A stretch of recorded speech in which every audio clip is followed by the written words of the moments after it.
आज नेताजी सुभाष चंद्र बोस की 125वीं जयंती है और उसी जयंती के अवसर पर यह कार्यक्रम आयोजित किया जा रहा है। ये किसान योद्धाओं का मान सम्मान किया जा रहा है। यदि किसी भी महान व्यक्ति को हम सच्ची श्रद्धांजलि देना चाहते हैं तो उसका सबसे बढ़िया तरीका यह है कि उस महान व्यक्ति के विचारों को हम अपने जीवन में उतारने का काम करें।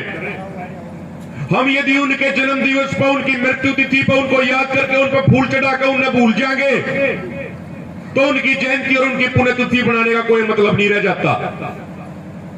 यदि किसी को सच में श्रद्धांजलि देनी है तो हमने उसके विचारों को याद करना होगा। नेताजी सुभाष चंद्र बोस के जो 3 अंगरक्षक बॉडीगार्ड हुआ करते, एक उसमें हिंदू था, एक सिख था, एक मुसलमान था। उन्होंने कभी भी समाज के किसी भी व्यक्ति के साथ जाति और धर्म के आधार पर कोई भेदभाव नहीं किया। वो एक ऐसा भारत बनाना चाहते थे जिस भारत का हर व्यक्ति स्वाभिमानी हो, जिस भारत के हर व्यक्ति का मान सम्मान दुनिया के हर कोने में किया जाए। वो ऐसा समाज बनाना चाहते थे कि समाज में किसी भी व्यक्ति के साथ जाति और धर्म के आधार पर कोई भेदभाव नहीं किया जाएगा। आज जरूरत है कि नेताजी सुभाष चंद्र बोस के विचारों को हम अपने जीवन में, अपने समाज में उतारें। साथियों, एक 2 व्यक्ति थे नेताजी सुभाष चंद्र बोस जो उस समय बड़े ही ताकतवर व्यक्ति कहे जाने वाले एडोल्फ हिटलर की आंखों में आंखें डाल के बात कह दी थी कि भाई ये काम इस तरीके से नहीं, ये काम इस तरीके से होगा। जब दूसरा विश्व युद्ध चल रहा था उससे पहले किसी के अंदर इतनी ताकत नहीं थी कि एडोल्फ हिटलर की आंखों में आंख डाल के उसकी बात को कोई गलत कह दे।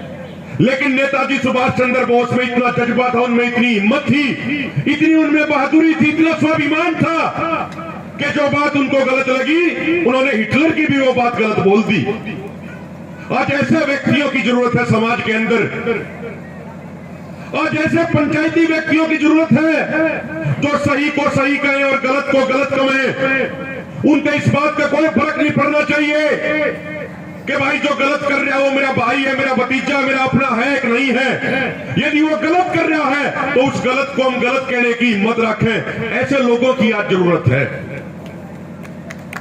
और साथियों, अंत में एक छोटी सी बात कहूंगा, समय का अभाव है बातें बहुत है कहने के लिए। आज जरूरत है हमारे समाज को, गांव को जागरूक होने की। मैं कल की घटना बता रहा हूं आपको। अभी तमाम गांवों का हम दौरा कर रहे हैं। पूरे हरियाणा में एक गांव के अंदर हम जा रहे हैं क्योंकि किसी भी आंदोलन की पहली सीढ़ी जागरूकता होती है। इन 3 काले कानूनों के बारे में तमाम साथियों ने मेहनत करके सारे लोगों को जब जागरूक किया तो उसी के बाद आंदोलन मजबूती से लड़ पाए। तो जागरूकता सफलता की पहली सीढ़ी है। मैं छोटी छोटी 2 बात बताऊंगा आपको। कल की यह खबर है कि अमेरिका के 28 सांसदों ने अमेरिका के राष्ट्रपति को पत्र लिखा है कि जो भारत में किसानों को एमएसपी दिया जा रहा है, यह एमएसपी डब्ल्यूटीओ के नियमों का उल्लंघन है। इसीलिए अमेरिका की सरकार डब्ल्यूटीओ में भारत के खिलाफ केस करे और ये एमएसपी दिलवाना बंद किया जाए। यानी आपके खिलाफ, भारत के किसानों के खिलाफ दुनिया के हर कोने में षड्यंत्र रचा जा रहा है। हमें यह बात तय करनी होगी, हमें अपनी सरकार को यह बात बतानी होगी कि भारत के किसानों के भाग्य का फैसला अमेरिका के संसद या अमेरिका की संसद में बैठकर आदमी नहीं करेंगे। भारत के किसानों का फैसला भारत के किसान करेंगे। आज तक मैं ये बात समझ नहीं पाया कि वो कौन मूर्ख अधिकारी थे भारत के जो जाके भारत को डब्ल्यूटीओ का मेंबर बनाकर आ गए। जो ये 3 कृषि कानून जिनके खिलाफ आपने लड़ाई लड़ी, इसके पीछे भी डब्ल्यूटीओ और आईएमएफ जैसे संस्थानों का दिमाग था। वो डब्ल्यूटीओ जब 1 जनवरी 1995 को बनाया गया तो उसका एजेंडा सिर्फ एक था कि दुनिया भर के किसानों की जमीन छीन के बड़ी बड़ी कंपनियों को देनी है। यह उसका एकमात्र एजेंडा था। उसका एजेंडा था कि दुनिया के किसानों को बर्बाद करके उनका मजदूर बना देना है। इस एजेंडे के साथ डब्ल्यूटीओ बनाया गया। बिल्कुल एक छोटी सी आसान बात उसकी बताऊंगा। WTO ने जब पूरी दुनिया में गेहूं का रेट तय करा, 1986-88 के पैरामीटर लाए, तो उन्होंने कहा कि भाई गेहूं का रेट पूरी दुनिया में इतने डॉलर प्रति टन होगा। और आज वे भारत के मामले में क्या कह रहे हैं? वे कह रहे हैं कि भाई भारत का पैरामीटर तो आज रुपया प्रति टन हो जाएगा। मेरे बुजुर्गों एक बात बताओ, उस टाइम $1 में 10 रुपया आया करते, आज $1 में 75 रुपया आए हैं। और जो पंचायती बात है कि भाई 6 महीने पहले हमने किसी चीज जिस पैरामीटर के आधार पर मापी, आज भी वह चीज उससे पैरामीटर में मापनी चाहिए। यदि आज हम किसी का वजन किलो में मापे हैं तो 6 महीने बाद भी उसका वजन किलो में मापा जाना चाहिए।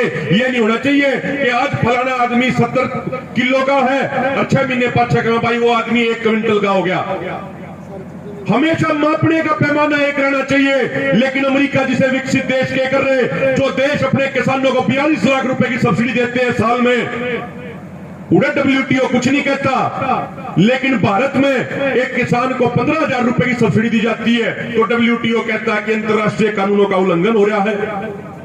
साथियों, आपको लड़ाई लड़ने के लिए तैयार रहना होगा। बातें बहुत थी कहने के लिए, लेकिन समय का अभाव है। फिर कदे बातचीत करेंगे, फिर कदे चर्चा करेंगे, और भी बहुत सारी बात आवेंगी। लेकिन निवेदन आपसे एक करे है, जो ये भाईचारा इस आंदोलन ने स्थापित किया है, उस भाईचारे को बना के रखो। ये आंदोलन की जो जीत है, ये समाज के जागने की शुरुआत है, अंत नहीं। एक बात और तय है कि 2024 के लोकसभा चुनाव से पहले देश में फिर दोबारा आंदोलन होगा। आंदोलन होना दोबारा तय है।